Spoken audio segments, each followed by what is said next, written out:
Teaching मित्रा के YouTube channel में आप सभी का स्वागत है। आज के हम पर्यावरण अध्ययन में बातें करने वाले हैं कुछ महत्वपूर्ण पौधे एवं पेड़ के बारे में, जो कि सीटेट में अभी तक इससे प्रश्न आए हैं और काफ़ी महत्वपूर्ण यह टॉपिक होने वाला है। इसमें हम बात करेंगे घटपर्णी नेपेंथिस, जो कि एक शिकारी पौधा के रूप में पौधे के रूप में जाना जाता है, घटपर्णी जिसको हम बोलते हैं।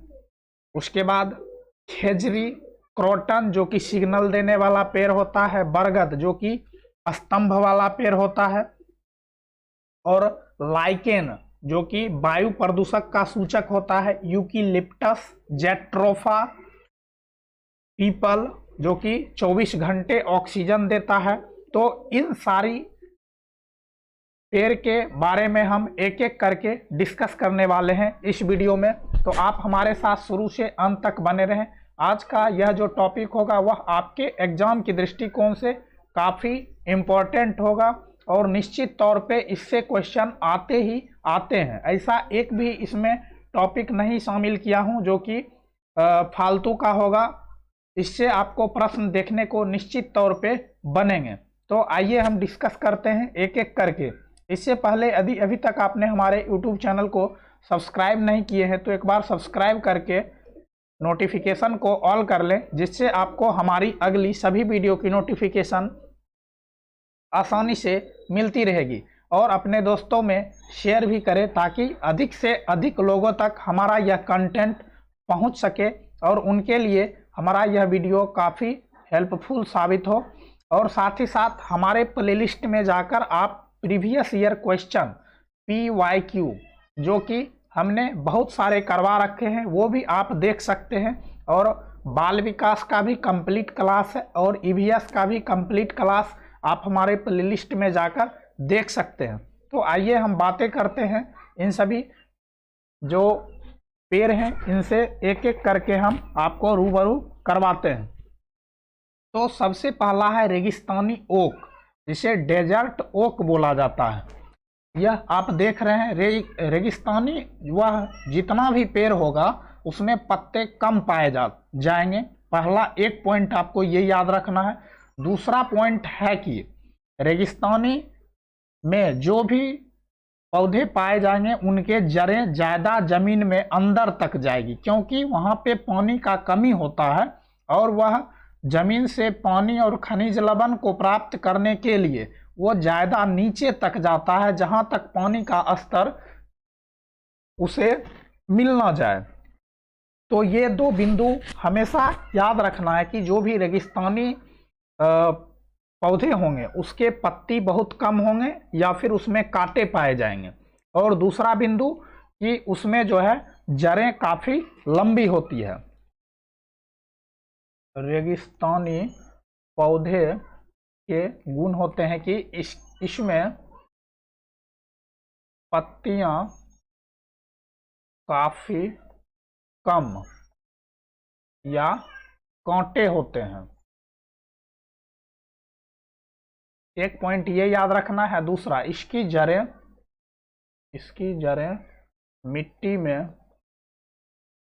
मिट्टी में ज्यादा लंबी होती है। मिट्टी में जो है इसकी जड़ें ज्यादा लंबी होती है। तो पहले हम बात करते हैं रेगिस्तानी ओक। यह ऑस्ट्रेलिया के रेगिस्तान में पाया जाता है। यह कई बार यह क्वेश्चन आया हुआ है, कभी कह देता है आबू धाबी, कभी दूसरा भी ऑप्शन दे देता है, लेकिन आपको ऑस्ट्रेलिया जो है यह टिक करना है। इसकी पत्तियां जो है बहुत कम होती है।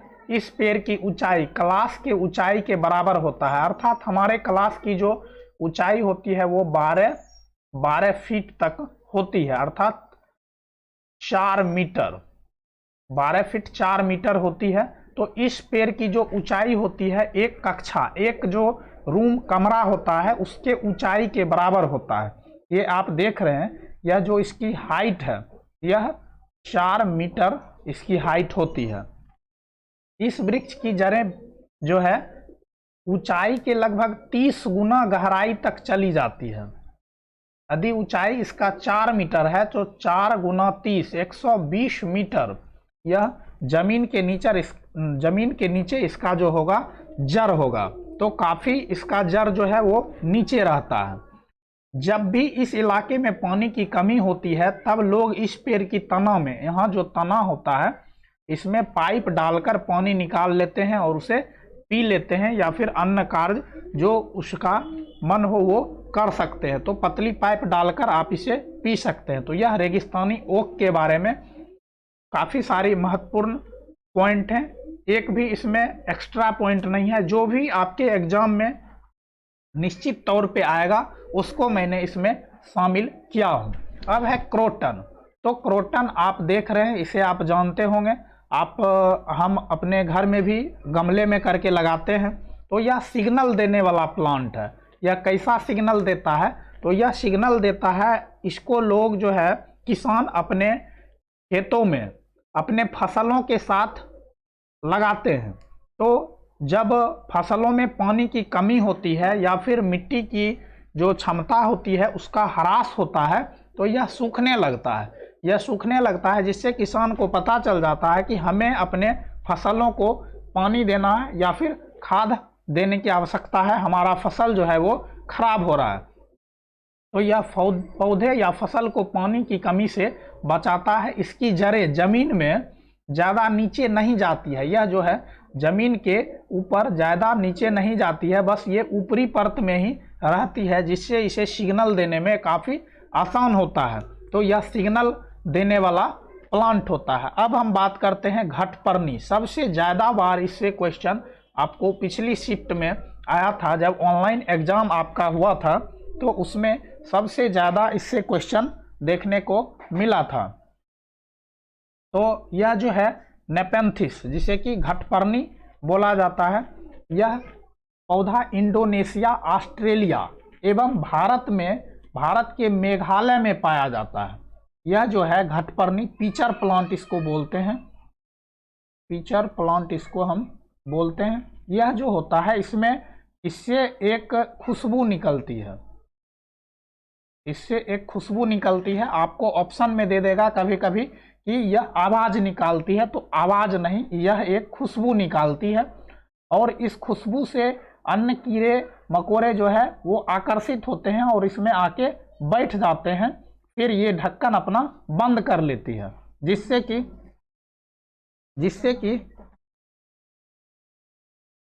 जिससे कि यह जो है अपने अंदर उसको फंसा लेते हैं। यह पौधे कीड़े मकोड़े के अलावा मेढकों, चूहे एवं छोटे जीवों को भी खा लेता है। यह कीटभक्षी होता है। यह जो है यह कीटभक्षी होता है। इसे शिकारी पौधे के रूप में भी जाना जाता है। इसमें प्रकाश संश्लेषण होता है, परंतु नाइट्रोजन प्राप्त करने के लिए यह कीड़े मकोड़े तथा अन्य जीव का शिकार करता है। तो आप समझ गए, नेपेंथिस जिसे कि घटपर्णी बोला जाता है और पीचर प्लांट बोला जाता है। तो यह जो है पौधा इंडोनेशिया, ऑस्ट्रेलिया और अपने भारत में एकमात्र मेघालय में ही जो है वो पाया जाता है। यह कीड़े मकोड़े और अन्य चूहे और छोटे जीवों को खाता है। यह एक प्रकार का जो है वो खुशबू निकालता है। यह पौधे लंबे घड़े जैसा दिखता है, जिसके ऊपर तनी का ढक्कन लगा हुआ होता है और इससे एक अलग प्रकार की खुशबू निकलती है। आप इसको याद रखना है, आवाज़ नहीं, खुशबू निकालती है। इस खुशबू से आकर्षित होकर कीड़े मकोड़े इस घरे में आकर फंस जाते हैं।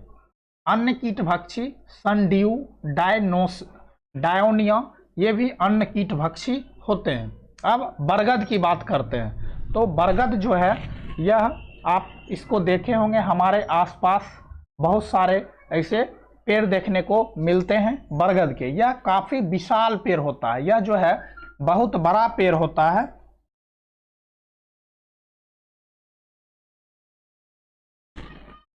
इसके छत्र का फैलाव जो होता है वह बहुत अधिक होता है। इसका जो छत्र होता है, यह जो एरिया होता है, यह काफ़ी अधिक होता है।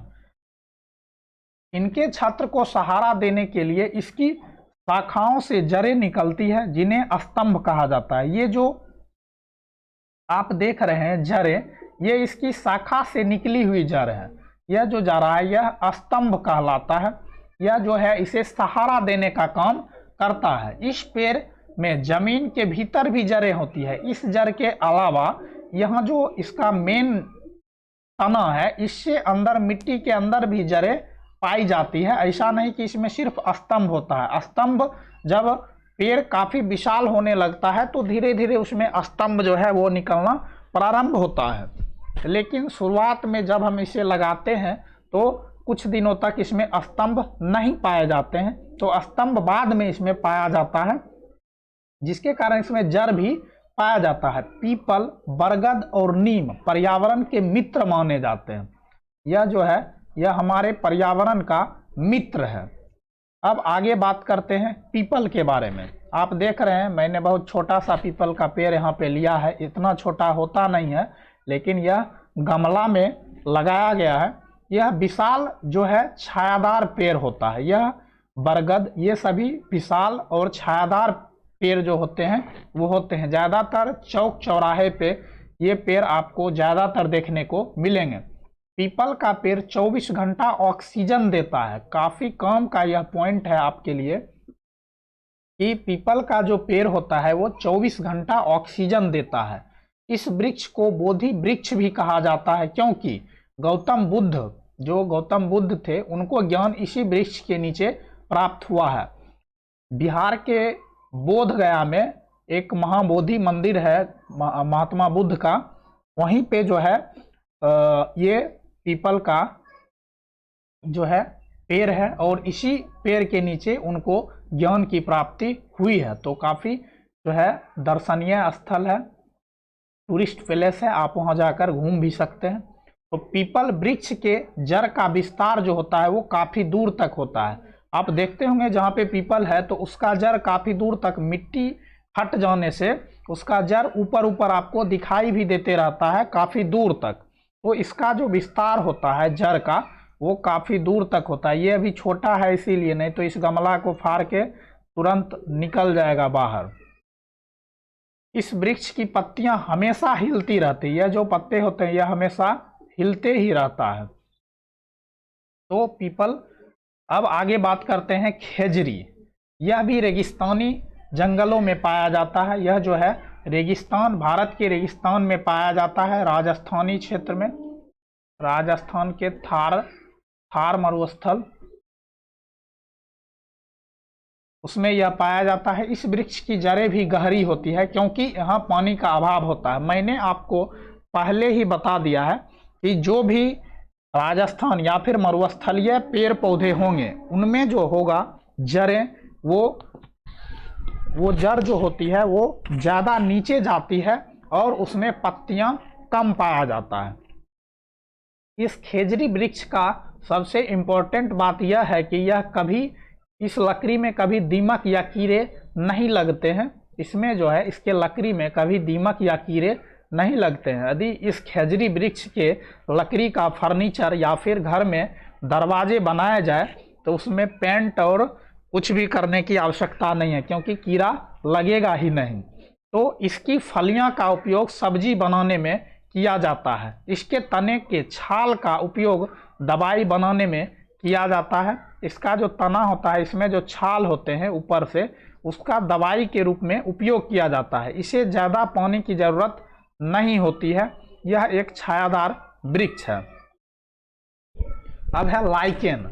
लाइकेन जो है वह एक सहजीवी है। सहजीविता के बारे में मैंने पिछली वीडियो में आपको बताया हूँ कि वह अपना भी फायदा करे और वह जिसके सहारे जी रहा है उसका भी फायदा पहुँचाए। तो यह सहजीविता का उदाहरण है, जैसे कि बगुला और भैंस। काफ़ी बार सीटेट में ये क्वेश्चन पूछा गया है कि बगुला भैंस के पीठ पर बैठकर उसके कीटों को सफाया करता है, तो यह किसका उदाहरण है? तो यह जो है सहजीविता का उदाहरण, क्योंकि बगुला को भोजन मिल जाता है और भैंस के कीड़ों का सफाया हो जाता है। तो दोनों का इसमें फायदा की बात होती है। तो जहाँ पे दोनों की फायदा की बात की जाए वो सहजीवी कहलाता है। लाइकेन एक सहजीवी है। लाइकेन कवक और शैवाल के मध्य परजीविता का परिणाम है। यह जो है कवक और शैवाल के मध्य जो है परजीविता का परिणाम है। कवक में क्लोरोफिल नहीं पाया जाता है, जिससे यह भोजन नहीं बना पाता है और सड़ी गली लकड़ियों पर ही उगता है। कवक जो होता है उसमें भोजन नहीं बना पाता है क्योंकि उसमें क्लोरोफिल नहीं पाया जाता है। अब है शैवाल में क्लोरोफिल पाया जाता है। वह प्रकाश संश्लेषण के द्वारा भोजन भी बना लेता है, लेकिन उसके पास आधार नहीं होता है।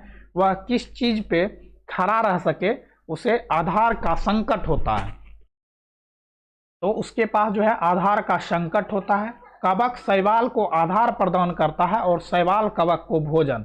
तो दोनों एक दूसरे के सहारे यहाँ पे जिंदा है। तो यह जो है सहजीविता का उदाहरण है। लाइकेन वायु प्रदूषक का जो है वह सूचक होता है। यह भी सिग्नल देने वाला है। वायु प्रदूषक का सिग्नल यह देता है। जब वातावरण में सल्फर डाइऑक्साइड SO2 की मात्रा बढ़ जाती है, तब उस क्षेत्र में पाए जाने वाले लाइकेन सूख जाते हैं, जिससे पता चल जाता है कि वायु प्रदूषक बढ़ गया है, वायु प्रदूषण जो है वो बढ़ गया है। तो यहाँ तक आप समझ गए होंगे, कहीं भी कोई भी समस्या इसमें आपको नहीं होगी। तो लाइकेन के बाद आगे हम देखते हैं आगे क्या है। आगे है यूकेलिप्टस। यूकेलिप्टस जो है यह हमारे देश में नहीं पाया जाता है। यह जो है यूकेलिप्टस यह हमारे देश में नहीं पाया जाता। यह मूलतः ऑस्ट्रेलिया में पाया जाता है। यूकेलिप्टस को पारिस्थितिकी तंत्र का या सामाजिक वानिकी का आतंकवादी माना जाता है। आतंकवादी हम उसी को कहते हैं जो हमारे लिए काफ़ी नुकसानदायक हो। थोड़ा बहुत नुकसानदायक हो तो चल सकता है, लेकिन यह काफ़ी नुकसानदायक है, क्योंकि यह जो है जमीन से सबसे ज़्यादा जो है जल को अवशोषित करता है और यह वायुमंडल में ये बाष्पोत्सर्जन उस सभी जल को कर देता है। तो यह जो है आसपास की भूमि के लिए काफ़ी नुकसानदायक होता है, क्योंकि यदि उस एरिया के यह जब जल को अवशोषित कर लेगा तो वहाँ का भूमि जो है वो उपजाऊ नहीं रह पाएगा। तो यह जो है 1976 में सामाजिक वानिकी दिवस के रूप में मनाया गया था। यह पौधा जल अधिक पीता है। यह जो है जल अधिक पीता है और उसका बाष्पीकरण जो है वायुमंडल में कर देता है। यह मूलतः ऑस्ट्रेलिया में पाया जाता है। यह जो है मूलतः ऑस्ट्रेलिया में पाया जाता है। अब आगे बात करते हैं जेट्रोफा। जेट्रोफा जो होता है यह मूलतः ब्राजील का पौधा है। इस पौधे से बायोडीजल बनाया जाता है। यह जो आप देख रहे हैं फल के रूप में, इसका उपयोग जो है वो बायोडीजल के रूप में किया जाता है। तो जेट्रोफा के बारे में समझ लिए। अब आगे देखते हैं। आगे है नीम। नीम जो है यह एक पतझड़ वृक्ष है। नीम जो है यह एक पतझड़ वृक्ष है, लेकिन हमारे लिए आपके लिए यह काफ़ी उपयोगी होता है। यह जो है सबसे ज़्यादा हमारे और आपके लिए उपयोगी है, क्योंकि इसमें जो है रोग प्रतिरोधक की क्षमता काफ़ी हो जाती है, जिससे हमें रोग नहीं होता है। लेकिन इसकी जो पत्तियां होती है वो कड़वी होती है। सामान्यतः ज़्यादा लोग इसे खाने में पसंद नहीं करते हैं। तो यह एक पतझड़ वृक्ष है। इसमें मूसला जड़ पाई जाती है। इसमें जो है वो मूसला जड़ होती है। इसके फल को निबोली कहते हैं। आयुर्वेद के अनुसार यह एक जो है बहुत ही अच्छा लाभदायक वृक्ष है। इसके उपयोग से रोग प्रतिरोधक क्षमता जो है वो बढ़ती है। इसे जैविक कीटनाशक का उत्पादक माना जाता है। यह जो है जैविक कीटनाशक का उत्पादक माना जाता है और हमारे लिए आपके लिए नीम जो है वो काफ़ी उपयोगी है। अब बात करते हैं तुलसी। आप इसको देखते ही पहचान गए होंगे, हमारे और आपके सभी के आंगन में एक तुलसी का पौधा जरूर होता है। तो यह एक शाक है। भारतीय संस्कृति में इसे पूजनीय, भारतीय संस्कृति में इसे पूजनीय माना जाता है। इसे औषधीय गुणों के कारण इसे जड़ी बूटी की रानी कहा जाता है। यह जो है औषधीय गुणों के कारण जड़ी बूटी की रानी इसे कहा जाता है। यह कैंसर, दंत रोग, सर्दी जुकाम इत्यादि में अत्यधिक फायदेमंद होता है। तो अभी आपने तुलसी के बारे में समझ लिए। अब आगे है केला। तो यह जो है यह भी एक शाक है। यह तना, इसका जो तना होता है हरा एवं कमजोर होता है। ये जो होता है हरा एवं कमजोर होता है, इसको आप खले खल जो है उखाड़ दीजिएगा तो ये एक एक करके अलग हो जाएगा। केले के फल एवं फूल दोनों पाए जाते हैं।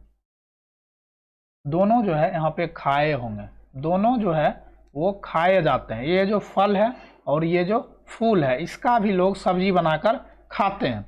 तो अभी मैंने जो भी इम्पोर्टेंट यहाँ पे पौधे थे और पेड़ थे उसके बारे में मैंने आपको विस्तार पूर्वक बताया। यह सीटेट में जो है यह निश्चित तौर पे आपको आते ही आते हैं। यहाँ से जितने भी मैंने आपको कराए हैं ये सभी आपके लिए काफ़ी इम्पोर्टेंट हैं और बहुत बार इससे क्वेश्चन आपको आया ही आया है। ये जो घटपर्णी है नेपेंथिस, ये जो खेजरी है क्रोटन सिग्नल प्लांट है और ये जो स्तंभ देते हैं बरगद का पेड़, इन सभी से काफ़ी बार क्वेश्चन देखने को मिला है। तो यह आपके लिए काफ़ी इम्पोर्टेंट साबित होगा। तो आप इस वीडियो को शुरू से अंत तक देख लेंगे और हो सके तो आप इसे नोट्स हैंड रिटन खुद से बना लेंगे, जिससे आपको एग्जाम में रिवाइज करने में काफ़ी सुविधा होगी। तो चलिए हम मिलते हैं अगले वीडियो में। लेकिन इससे पहले यदि अभी तक आपने हमारे YouTube चैनल को सब्सक्राइब नहीं किए हैं तो एक बार सब्सक्राइब करके बेल आइकन ज़रूर दबा लें और नोटिफिकेशन को ऑल कर लें, जिससे आपको हमारी अगली सभी वीडियो की नोटिफिकेशन आसानी से मिलती रहेगी। और अपने दोस्तों में शेयर भी करें ताकि आपके साथ साथ आपके दोस्तों तक भी हमारा यह कंटेंट उसे पहुंच सके। और यह सेशन आपको कैसा लगता है एक लाइक और एक कमेंट करके आप हमें ज़रूर बताएंगे। तो चलिए मिलते हैं अगले वीडियो में, तब तक के लिए बाय बाय, टेक केयर, जय हिंद।